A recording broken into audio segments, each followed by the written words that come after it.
Os Estados Unidos está a ponto de invadir a Venezuela, o Lula está envolvido diretamente com isso, mas a imprensa não quer te contar. Quer entender essa história? Pega a pipoca, segue o Rony, que eu vou te contar tudo. Vocês estão percebendo uma escalada na tensão dos Estados Unidos com a Venezuela. Só que agora o Lula parece que se meteu. Em meio à escalada de ações do EUA, Lula defende Venezuela, mas não cita Maduro nem Trump. Lula defende a soberania da Venezuela e critica pressões externas durante o congresso do PCdoB. Mas por quê? Por que essa tensão toda com a Venezuela e o que o Lula tem a ver com isso? A resposta está nesse cara. E eu já vou te contar quem é ele. Mas só para vocês entenderem como a imprensa brasileira não noticia e não conta as coisas para vocês, isso aqui foi o que o Milei, presidente da Argentina, falou essa semana. Ó. As máscaras estão caindo. Milei repercute denúncia sobre financiamento da Venezuela a Lula. Isso mesmo, o presidente da Argentina também já tá sabendo de tudo, já tá falando, e aqui no Brasil estão escondendo de você. Mas vamos lá, quem é esse cara aqui? Preso nos Estados Unidos, ex-general da Venezuela aceita acordo de delação.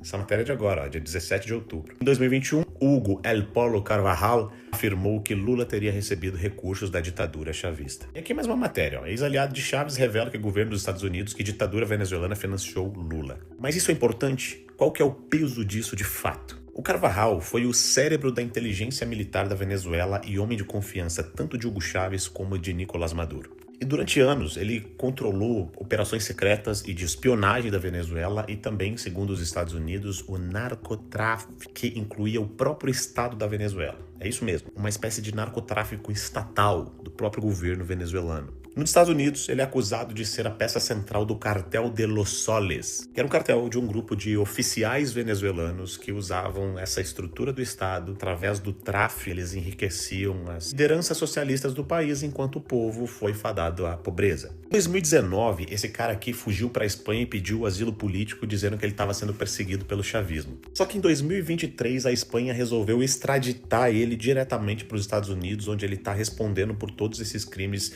de narcotráfico envolvendo a Venezuela, envolvendo o Nicolás Maduro e essa galera toda. E tem um detalhe, quando ele saiu da Espanha e foi extraditado para os Estados Unidos, ele já se declarou culpado de todas as acusações que os Estados Unidos fez contra ele. Só que é aí que vem o pulo do gato. Agora em 2025, na semana passada, ele aceitou fazer um acordo de delação.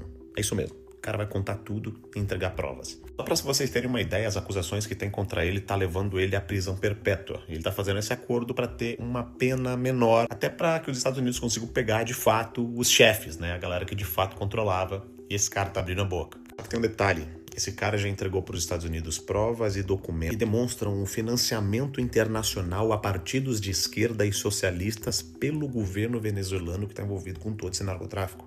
E ele teria mencionado líderes políticos de países como Espanha, Colômbia, Argentina, Itália e o Brasil. Quem que é o líder político do Brasil que foi citado? Sim, ele mesmo, Luiz Inácio Cachaceiro da Silva. O Carvajal afirma que o regime chavista mandava dinheiro para partidos aliados para expandir um projeto bolivariano, socialista, uma espécie de Foro de São Paulo com orçamento próprio. Basicamente, o socialismo não estava exportando sua ideologia, estava exportando muito dinheiro e também droguinha.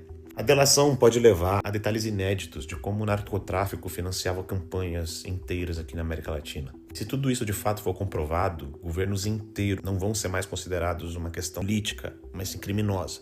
Criminosos de fato, quadrilheiros, que usam da máquina estatal para até mesmo traficar. Você percebe que o regime venezuelano, que não consegue sequer alimentar o seu próprio povo, abasteceu e financiou um monte de campanha política em torno da América Latina da forma mais absurda e obscura que a gente conhece, o tráfico. Pois bem, o cara resolveu falar, resolveu fazer a delação premiada, e isso explica claramente o desespero de algumas figuras e lideranças ao redor do mundo quanto ao que esse cara está entregando para os Estados Unidos nessa delação. E ao que tudo indica, nos próximos meses as autoridades americanas vão usar das delações dele para abrir novas linhas de investigação. Mas interessante, esse cara numa carta, ainda quando eu estava na Espanha, citou que o Lula recebeu esse financiamento. Foi ele que falou. A questão é que se comprovar isso, a gente está tratando de um escândalo histórico. Porque isso vai comprovar que o Foro de São Paulo não tinha só uma questão de ligação ideológica.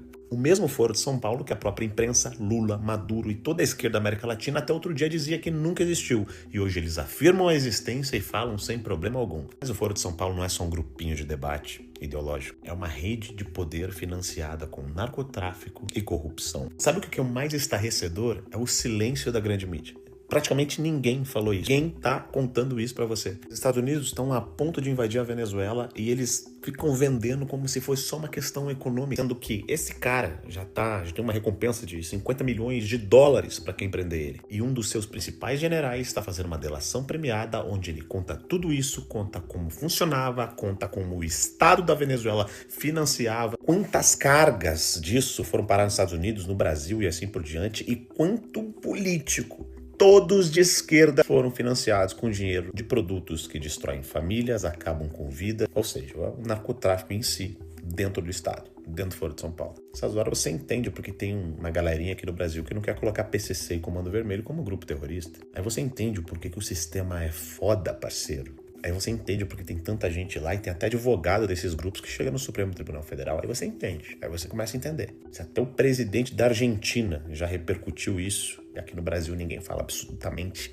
nada. E aí vocês acham que é Magnitsky, o Trump botar o Marco Rubio para conversar com o chanceler brasileiro, todas essas sanções que estão acontecendo só por causa de liberdade de expressão aqui no Brasil? Não. Tem muita coisa por trás disso. E é o que tudo indica, em breve será comprovado. É claro, o Lula já começa a ensaiar seu discurso de soberania. Estados Unidos não se metam na Venezuela. A gente não quer que vocês descubram as coisas. Escutem o que eu tô falando. Amanhã ou depois, esse cara vai pedir arrego pra China, alguma coisa nesse sentido aí. Porque as coisas estão vindo às claras. Semana passada foi o negócio da Lava Jato que tá praticamente sendo reaberto nos Estados Unidos. Agora essa questão do Carvajal aí que decidiu que vai fazer delação premiada. É os Estados Unidos indo pra cima da Venezuela. É os Estados Unidos botando tarifas no Brasil e dizendo para parar com os absurdos e perseguições contra até mesmo o Bolsonaro, líderes de oposição e até mesmo empresas norte-americanas. Vocês estão achando que isso vai ficar barato? Não vai não. E se a imprensa não te informa, eu te informo. E se você quiser ficar ligado, segue o Rony. Eu sou analista político, pré-candidato a deputado federal aqui pelo Rio Grande do Sul. E se você me seguir, vai estar sempre bem informado.